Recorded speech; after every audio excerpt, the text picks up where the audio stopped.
चलो बच्चों, तो आज पढ़ने वाले हैं हम लोग states of matter. States of matter में सबसे पहले हम लोग जानेंगे कि मैटर के कितने स्टेट्स होते हैं। आज की क्लास में हम लोग ये देखेंगे कि मैटर के कितने स्टेट्स होते हैं, और इसके अलावा इसमें जो डिफरेंट लॉज लगते हैं, जैसे डिफरेंट लॉज का मतलब होगा है Boyle's law, Charles law, Gay Lussac's law, Avogadro's law, या कंबाइंड गैस लॉ कैसे बनता है, ये सब सारी चीज़ें हम लोग डिस्कस करेंगे। या इनके बीच में जैसे कोई स्टेट है, किसी भी मैटर का जो स्टेट है, उस स्टेट के बीच में कौन कौन से फोर्स लगते हैं, तो हम आज ये सब सारी चीज़ें डिस्कस करेंगे। तो मैं शैलेंद्र सर आपके लिए आज ये चैप्टर लाया हूँ, स्टेट्स ऑफ मैटर। जो हमारे चैनल पे नए हैं वो चैनल को सब्सक्राइब जरूर करें, और जो पुराने हैं वो चैनल को फॉरवर्ड करें, मीन्स उसको शेयर करें और लाइक करें। ठीक है, तो देखते हैं बच्चों states of matter. States of matter में जैसे कि आपको पता है कि किसी भी मैटर का जो स्टेट्स हो सकते हैं वो सॉलिड हो सकता है बच्चों, फिर लिक्विड हो सकता है, और गैसेस स्टेट हो सकते हैं। ये हम तीन स्टेट तो जानते हैं जो इनिशियली हम पढ़ते हैं। तो अगर हम ये कहें कि किसी भी मैटर के कितने स्टेट होते हैं, तीन स्टेट होते हैं। सॉलिड स्टेट होता है, लिक्विड स्टेट होता है, और गैसेस स्टेट होता है। लेकिन इसके अलावा नई थियरी के हिसाब से हम ये कह सकते हैं कि दो और स्टेट्स ऑफ मैटर होते हैं। एक को कहते हैं plasma state,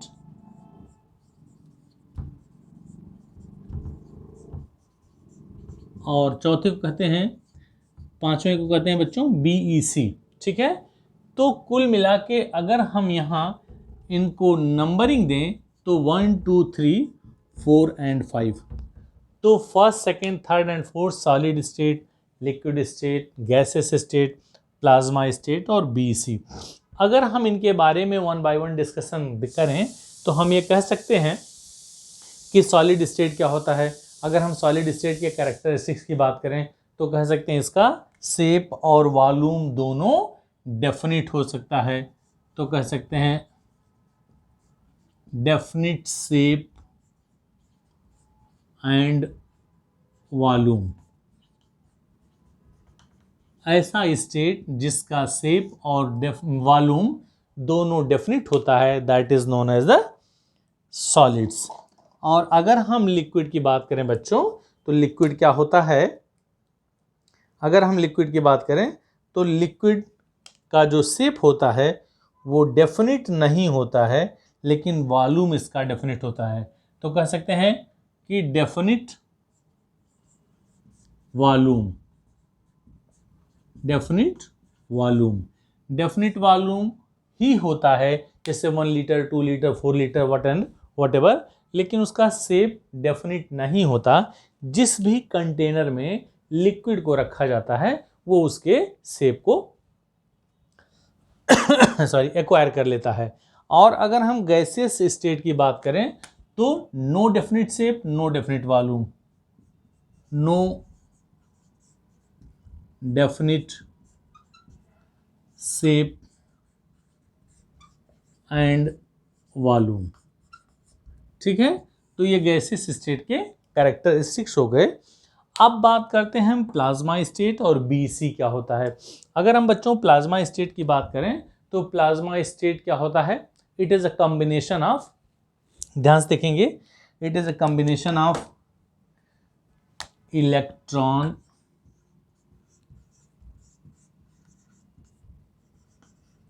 plus positively charge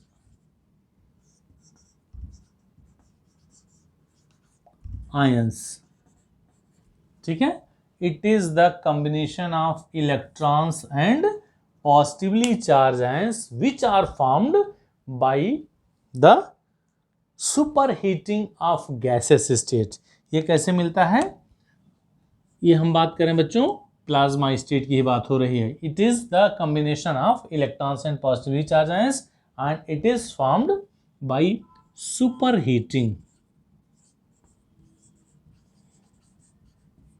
It is formed by superheating of gaseous state, ठीक है ना, it is form by the super heating of the gaseous state. जैसे अगर हम इसके एग्जांपल की बात करें तो इसका एग्जांपल सन हो सकता है, इसका एग्जांपल और स्टार्स हो सकते हैं, ठीक है बच्चों। तो ये सारे के सारे एग्जांपल्स हो गए प्लाज्मा स्टेट के।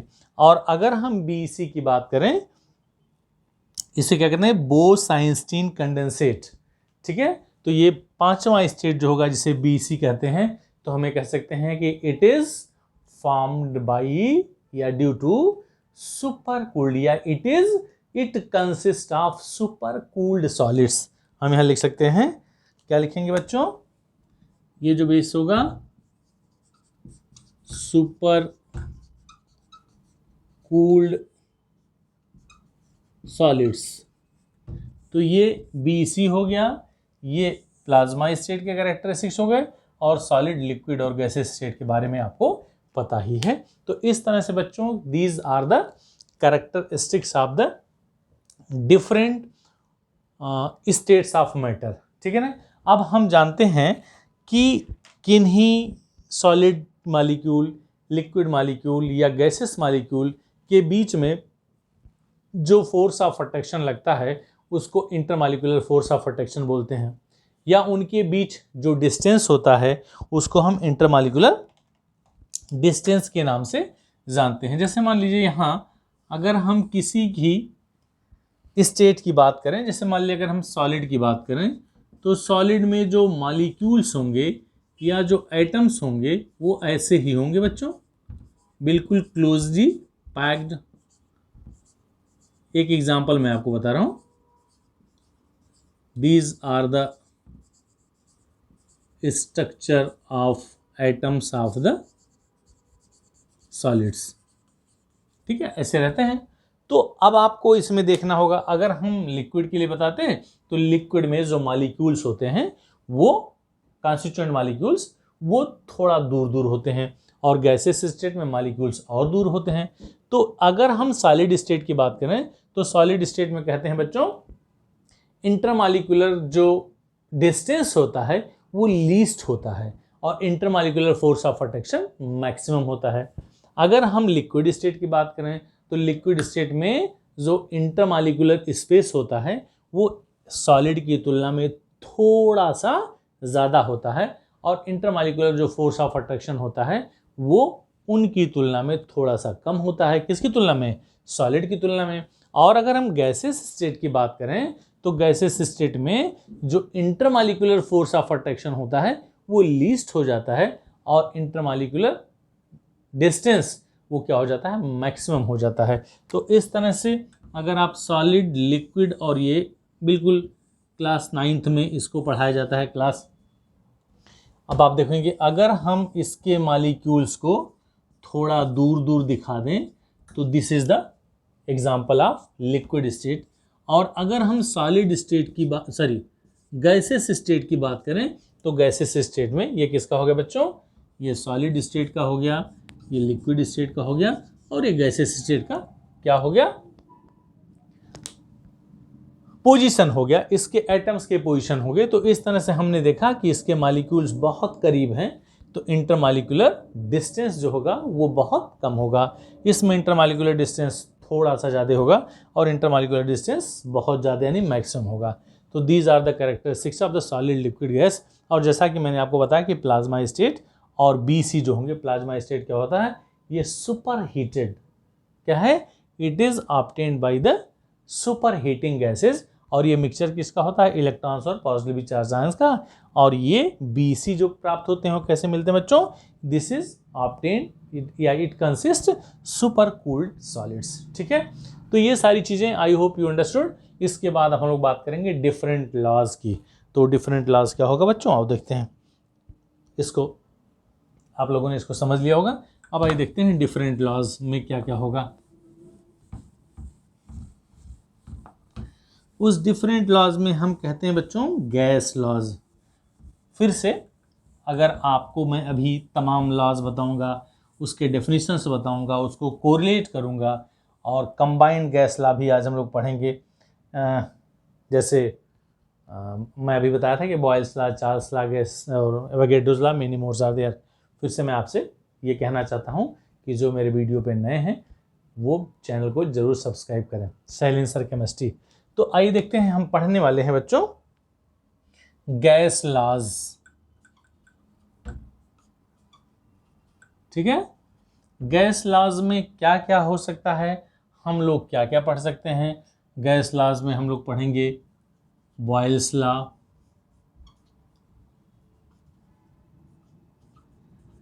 ठीक है, हम लोग पढ़ेंगे चार्ल्स लॉ,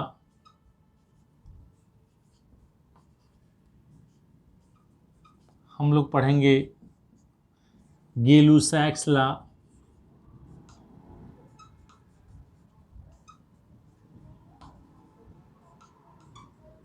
ठीक है, हम लोग पढ़ेंगे एवोगैड्रो लॉ,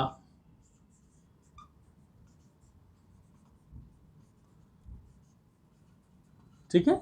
ये चारों लॉज पढ़ने के बाद हम लोग कंबाइंड गैस लॉ भी पढ़ेंगे। पहले इन चारों को धीरे धीरे हम देखेंगे and later on we will see the combined gas law.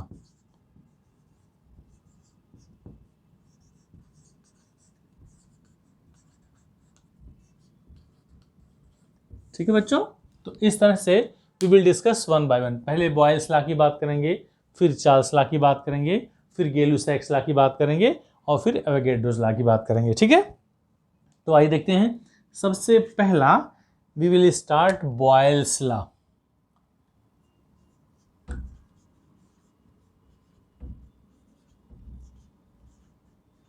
ठीक है बच्चों, ये बॉयल्स लॉ क्या कहता है, आइए देखते हैं। सबसे आसान तरीका जिसे आप आसानी से याद भी रख सकते हो कि बॉयल्स लॉ क्या होता है। अगर हम बॉयल्स लॉ की बात करें तो हम जानते हैं 3 पैरामीटर्स होते हैं किसी भी गैस को रिप्रेजेंट करने के लिए। मतलब उस पर किन किन चीज़ों पे डिपेंड करता है, प्रेशर, वॉल्यूम एंड टेम्परेचर। तो इन तीनों में से बॉयल्स लॉ क्या कहता है, at constant temperature, at constant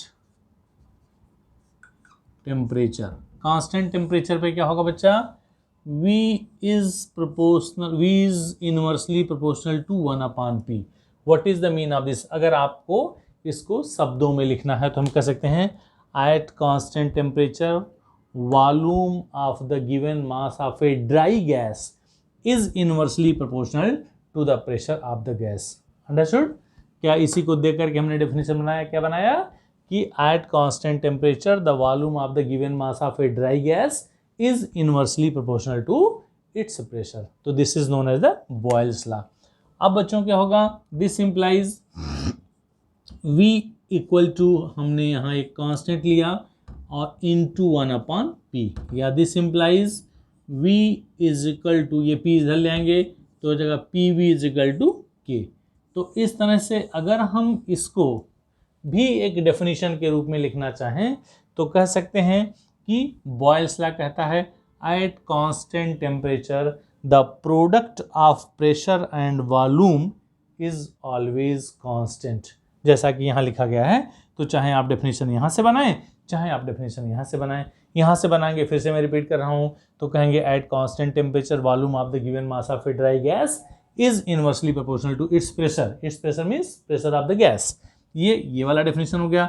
अगर ये डेफिनेशन आपको देखना है तो आप क्या कर सकते हो बेटा, PV is equal to K है। PV क्या है, the product of pressure and volume. तो at constant temperature the product of pressure and volume of the gas will be always constant. तो this is the second definition. ठीक है, चलिए ये Boyle's law हो गया। अब हम अगर बॉयल्स लॉ को डिफरेंट ग्राफ पे रिप्रेजेंट करें बच्चों, तो कैसा ग्राफ मिल सकता है, ये देखते हैं। अगर हम इसको बोलते हैं एक्स एक्सिस और इसको बोलते हैं वाई एक्सिस। अगर हम एक्स एक्सिस पे प्रेशर ले लें बच्चों और वाई एक्सिस पे 1/V ले लें, करेक्ट, इस पे प्रेशर ले लें और इस पे 1/V ले लें, तो हमको एक स्ट्रेट लाइन मिलेगा। क्या मिलेगा? हमको एक स्ट्रेट लाइन मिलेगा। This is the representation of Boyle's law between P and 1/V। दूसरा एक और हम ग्राफ देख सकते हैं कि अगर एक्स एक्सिस पे हमने प्रेशर लिया और वाई एक्सिस पे हमने P into V, the product of pressure and volume, तो हमको क्या मिलेगा बच्चा, ये इस तरह से ग्राफ मिलेगा, ठीक है ना। और ये किस पे होगा, this is at T1 and this is T2, correct one. और तीसरा एक और ग्राफ हमको मिल सकता है कि अगर हम एक्स एक्सिस से P ले लें और वाई एक्सिस पे अगर हम वॉल्यूम ले लें तो we will get the graph like that, understood. तो these are the graphs of the Boyle's law. तो ये हो गया बच्चों बॉयल्स लॉ, ठीक है ना। At constant temperature the volume of the given mass of dry gas is inversely proportional to the pressure, ठीक है। तो आई होप अंडरस्टूड। ये तीनों ग्राफ होंगे, ये पहला वाला ग्राफ, ये दूसरा वाला ग्राफ और ये तीसरा ग्राफ। पहला ग्राफ प्रेशर एंड 1/b में means reciprocal of the volume, दूसरा pressure and product of P and V, और तीसरा प्रेशर और वॉल्यूम में अगर हम ग्राफ प्लॉट करें तो we will get these 3 types of the graph. ये पहला, ये बच्चों दूसरा और ये तीसरा, अंडरस्टूड, ठीक है। अब हम बात करेंगे, बॉयल्स लॉ खत्म हो गया बच्चों। अब चलते हैं दूसरा चार्ल्स लॉ के बारे में। आइए देखते हैं चार्ल्स लॉ क्या कहता है। आई होप आपको समझ में आ रहा होगा कि बॉयल्स लॉ क्या है, चार्ल्स लॉ। ये डिफरेंट साइंटिस्ट के नेम हैं जिन्होंने अपने अपने लॉज को दिया। तो on the basis of this one it is known as Boyle's law, Charles law, Gay Lussac law और एवोगैड्रोज लॉ। ये इन साइंटिस्ट के नाम हैं। तो गैस लॉज हैं। तो दूसरी बात करेंगे बच्चों हम किसकी, चार्ल्स लॉ की।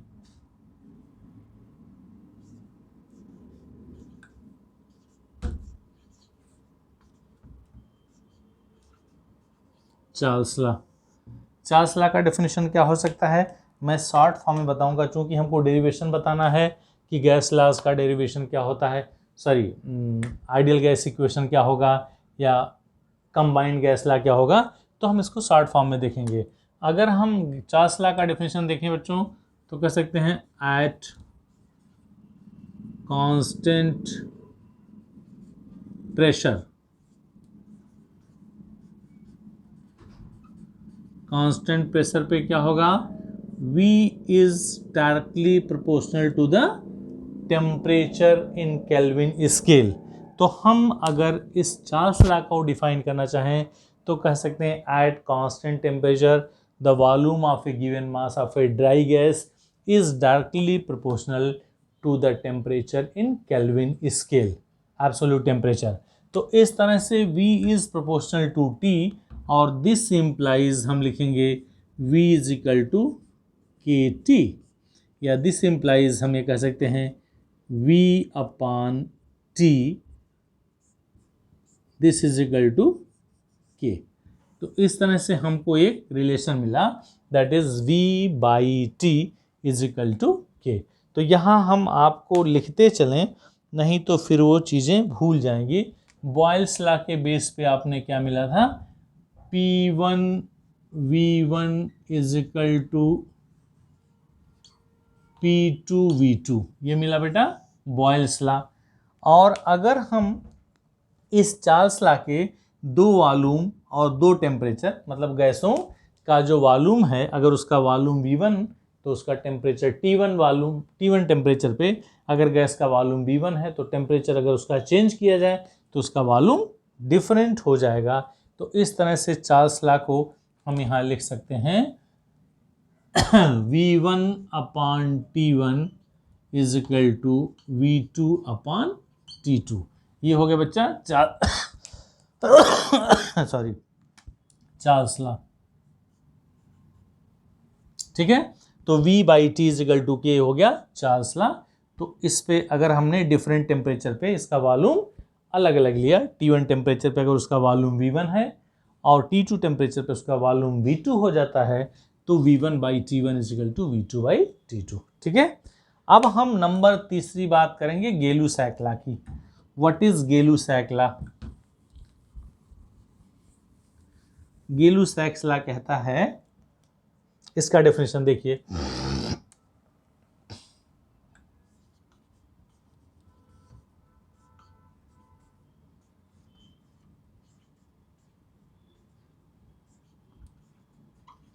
ठीक है, गेलू-सेक लॉ कहते हैं बेटा at constant volume, at constant volume क्या होगा, P is directly proportional to T। ध्यान से देखिएगा, P is directly proportional to T। Pressure of the gas is directly proportional to the temperature in Kelvin scale. या this implies, हम इसको लिख सकते हैं P is equal to KT, या दिस इम्प्लाइज होगा बच्चों P upon T is equal to K। तो ये हो गया किसके लिए, गेलू-सेक लॉ। तो अगर हम टेम्परेचर, डिफरेंट टेम्परेचर ले लें किसी गैस के लिए, तो अगर उसका टेम्परेचर T1 है तो उस समय उसका प्रेशर P1 होगा, अगर टेम्परेचर T2 हो गया तो उसका प्रेशर P2 हो जाएगा। तो हम यहाँ कह सकते हैं बच्चों क्या हो गया, P1 by T1 is equal to P2 by T2। ये गेलू-सेक लॉ हो गया, P1 by T1 is equal to P2 by T2। ये बच्चा हो गया गेलू-सेक लॉ। तो ये तीसरा हो गया जिसे हम गेलू-सेक लॉ के नाम से जानते हैं। Number next and last, this is known as the Avogadro's law. आइए देखते हैं, I hope you have written also, good, बहुत अच्छा। ठीक है, अब हम चौथा और लास्ट पढ़ेंगे Avogadro's law. What is Avogadro law?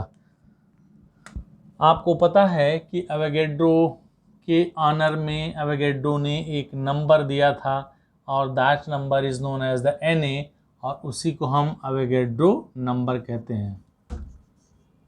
ठीक है, तो एवोगैड्रोस लॉ क्या कहता है, एवोगैड्रोस लॉ का डेफिनेशन हम कहेंगे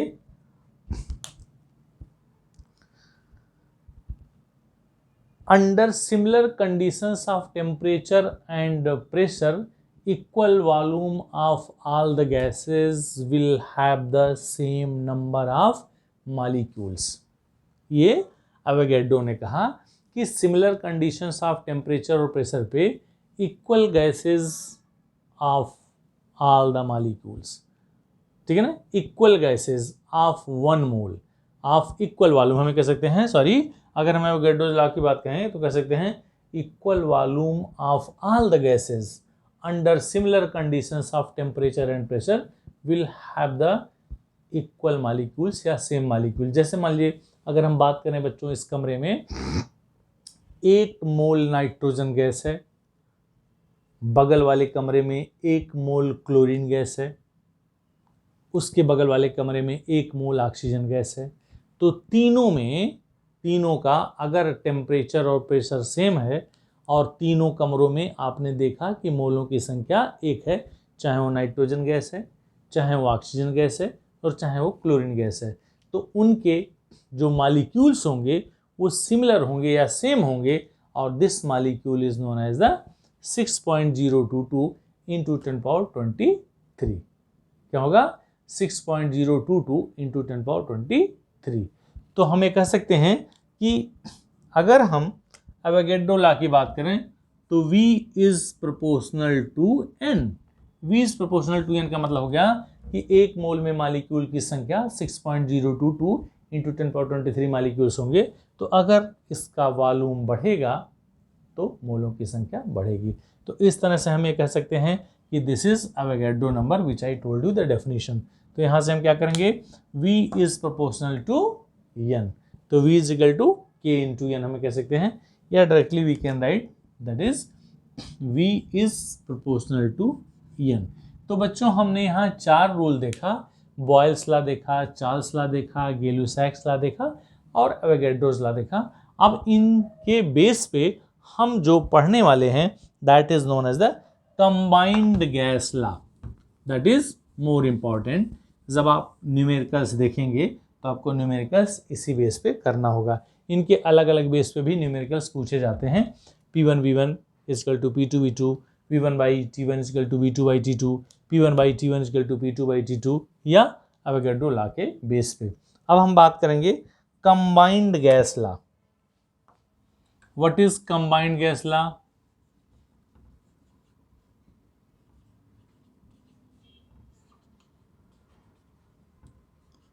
जैसा कि इसका नाम दिया है बच्चों कंबाइंड गैस लॉ, मतलब जितने भी लॉज हैं गैस के उनको कंबाइन करने पे जो इक्वेशन बनता है उसको हम क्या कहते हैं, आइडियल गैस इक्वेशन। क्या बोलेंगे बच्चा,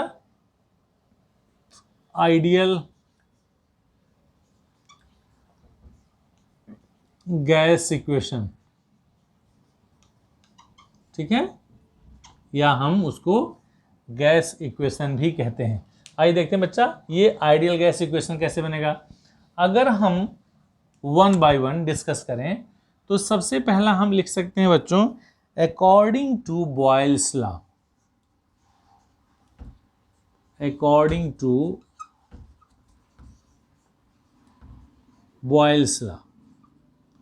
अभी अभी हमने पढ़ा है कि बॉयल्स लॉ कहता है V is inversely proportional to P। This is आप इक्वेशन नंबर 1 कह लेंगे। और अगर हम दूसरे की बात करें according to Charles law,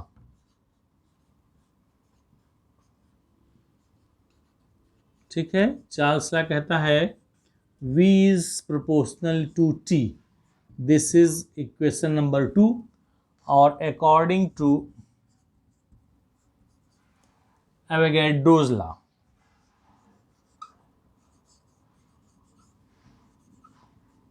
according to Avogadro's law क्या होगा बच्चा, V is proportional to N, जैसा यहाँ लिखा है। तो दिस इज इक्वेशन नंबर 3। अब इस इक्वेशन नंबर 1, 2 और 3 को अगर हम कंबाइंड करें तो क्या मिलेगा बच्चा, कंबाइनिंग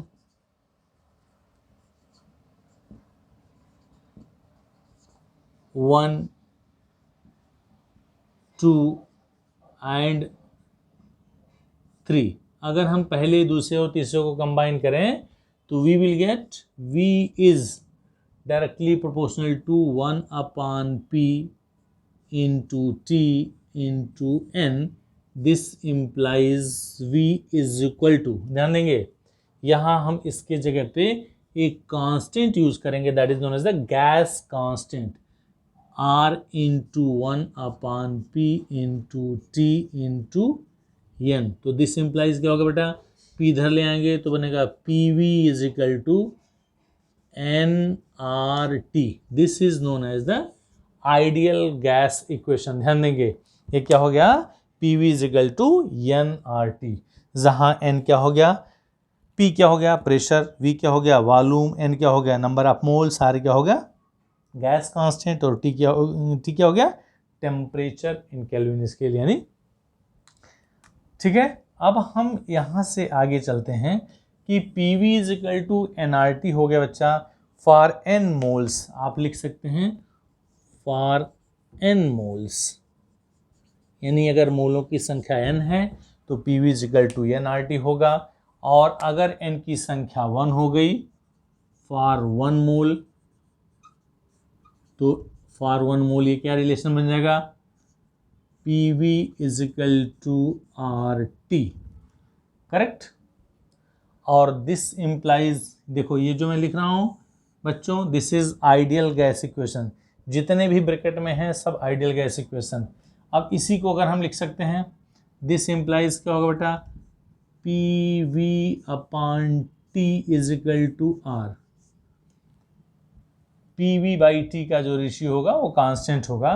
तो अगर प्रेशर डिफरेंट है, वॉल्यूम डिफरेंट है और टेम्परेचर डिफरेंट है तो हम इसको ऐसे भी लिख सकते हैं P1V1/T1 is equal to P2V2/T2।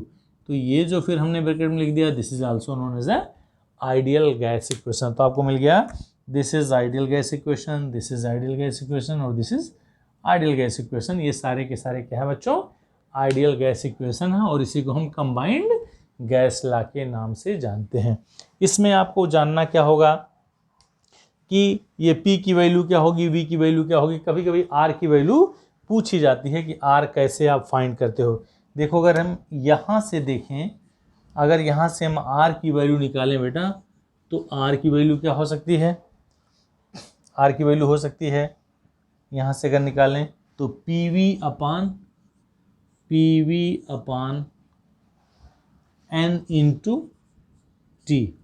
P की वैल्यू पुट करेंगे, एक एटमॉस्फेयर होता है बेटा, एट STP की बात हो रही है, और वॉल्यूम की वैल्यू होती है 22.4 लीटर डिवाइड बाई n क्या होगा, अगर हम मोलों की संख्या क्या करें 1 करें, और यहाँ से T की वैल्यू क्या होगी 0 डिग्री सेल्सियस यानी कि 273 केल्विन होता है।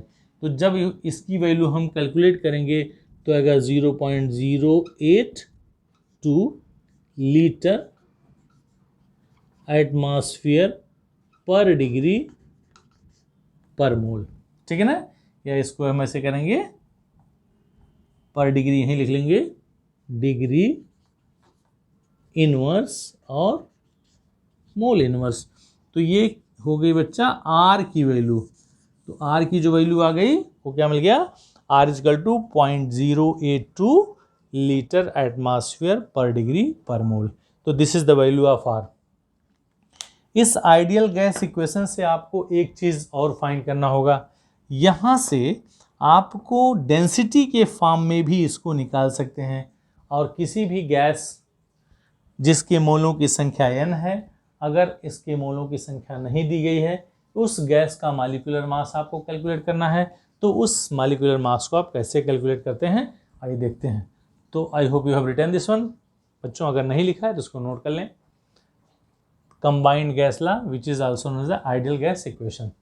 ठीक है, आइए देखते हैं कि हम इसको डेंसिटी के फॉर्म में कैसे लिख सकते हैं। Let's see.